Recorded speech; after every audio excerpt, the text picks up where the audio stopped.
नमस्कार दोस्तों। आज के इस विश्लेषण में सभी का स्वागत है।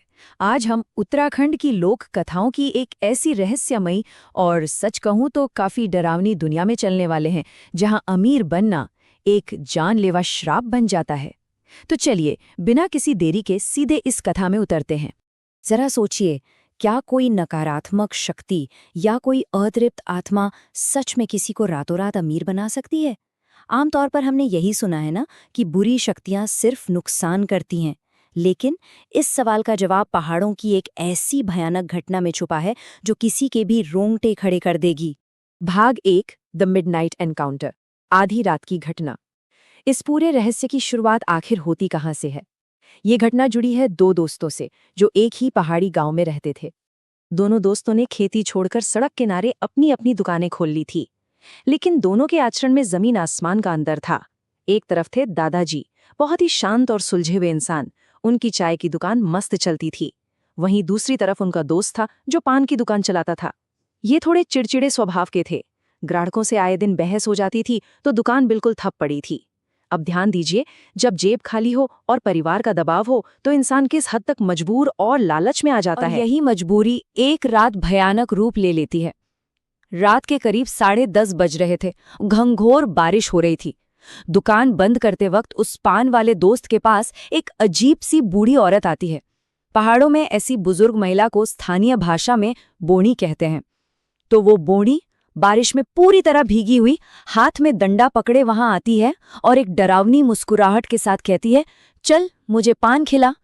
अब देखते हैं ये छोटा सा सौदा आगे चलकर कितना खतरनाक खेल बन जाता है। दुकानदार पहले ही लालच और निराशा से भरा था। उसने जल्दी जल्दी एक पान बनाया और उस बूढ़ी को दे दिया कि बस जल्दी निकले वहां से। बदले में बूढ़ी ने एक कपड़े की छोटी सी पोटली थमा दी।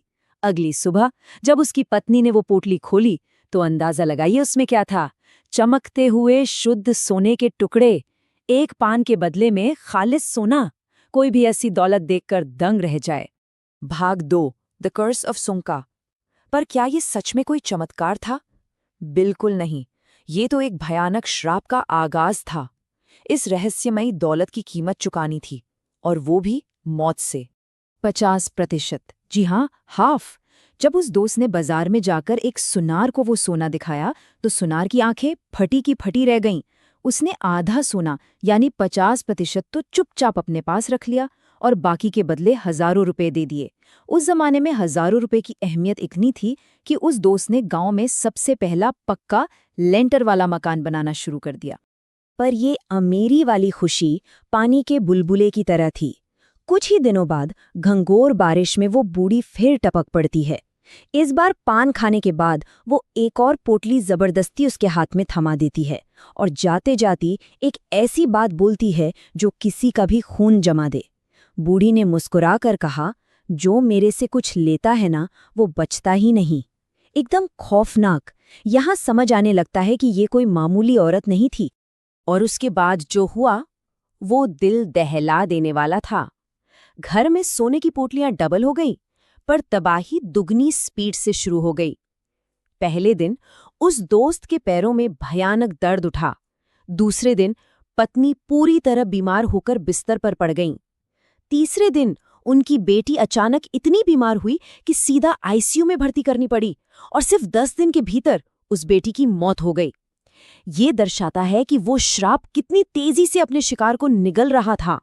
भाग 3, अंडरस्टैंडिंग द एंटिटी, उस नकारात्मक शक्ति को समझना। पूरा परिवार अंदर तक टूट चुका था। आखिर अचानक ये हो क्या रहा है?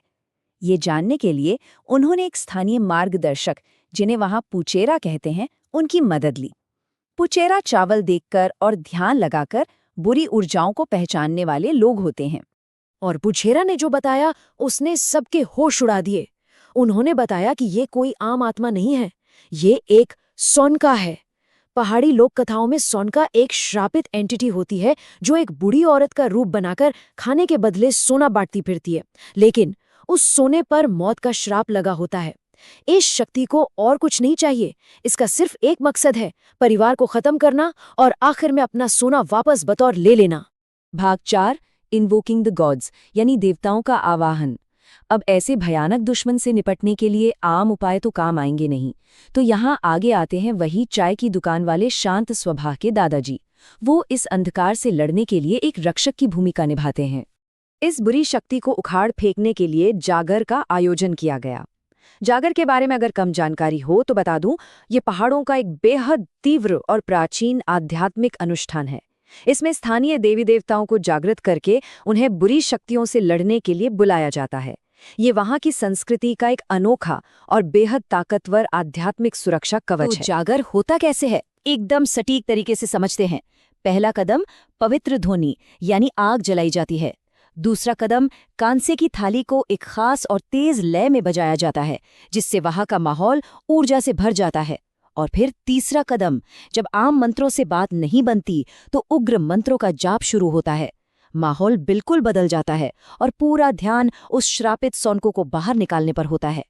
भाग 5, द डिवाइन कन्फ्रंटेशन। ये इस पूरे रहस्य का चरम बिंदु यानी क्लाइमैक्स है। जागर के माहौल में टेंशन अपनी शिखर पर थी और फिर शुरू होता है अंधकार और दिव्य शक्ति का भयानक टकराव। मंत्रों की गर्मी से भोखलाकर सोंका ने उस दुकानदार दोस्त के शरीर को पूरी तरह अपने कब्जे में ले लिया। पीड़ित का शरीर एकदम चमकदार लाल पड़ गया। उसमें अचानक ऐसी असामान्य ताकत आ गई कि उसने अकेले 4 हट्टे-कट्टे आदमियों को जमीन पर बिना किसी मेहनत के घसीट लिया। यहाँ तक कि एक लंबी छलांग लगाकर वो एक ऊंची जगह पर जा बैठा और वहां से पूजा करने वाले दादाजी का मजाक उड़ाने लगा। मजाक ही नहीं, सबको जान से मारने की धमकियां देने लगा। पर कहते हैं ना, जब अंधेरा हद से बढ़ जाए तब रोशनी उतनी ही उग्र रूप में आती है। तभी आगमन होता है नरसिंह देवता का, जो उस इलाके के सबसे शक्तिशाली, सबसे निडर रक्षक देवता माने जाते हैं। और सबसे रोचक बात देखिए, नरसिंह देवता ने भीड़ में बैठे एक 7 साल के लकवाग्रस्त यानी पैरालाइज्ड व्यक्ति के शरीर में प्रवेश किया। जो इंसान बिल्कुल चल नहीं सकता था, वो अचानक खड़ा हुआ और तेजी से भागता हुआ आग की धोनी के पास आ पहुंचा। आते ही नरसिंह देवता ने माहौल का कंट्रोल पूरी तरह अपने हाथ में ले लिया।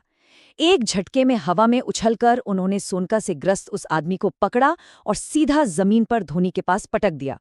उसकी गर्दन दबाते हुए और अपना सबसे उग्र रूप दिखाते हुए देवता ने दहाड़ कर कहा, मुझे वचन दे कि तू अब किसी और को नहीं मारेगी और यहां वापस कभी नहीं आएगी। देवता और अंधकार के बीच का ये टकराव सच में वहां खड़े हरेक शख्स को हिला देने वाला था। अंत में उस नेगेटिव एंटिटी को झुकना ही पड़ा। वचन लेने के बाद देवता ने उस आदमी के सर पर 3 जोर की थपकियां मारी और सोंका का हमेशा के लिए सफाया कर दिया। इसके बाद परिवार के बाकी लोग धीरे धीरे ठीक तो हो गए, लेकिन जो नुकसान होना था वो हो चुका था।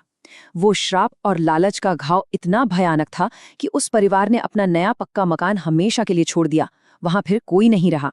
वहीं दूसरी तरफ उन भले दादाजी ने नरसिंह देवता को अपना खेत दान कर दिया और खुद उस नए रक्षक मंदिर के मुख्य पुजारी बन गए। देखिए, ये पूरी लोक कथा सिर्फ एक डरावनी कहानी नहीं है, ये एक बहुत गहरी सीख है। पहाड़ों, जंगलों और प्राचीन जगहों की अपनी एक अलग ही एनर्जी होती है। कुछ सकारात्मक होती है और कुछ नकारात्मक। वहाँ के स्थानीय देवी देवता आज भी अपनी जमीन की देखभाल करते हैं।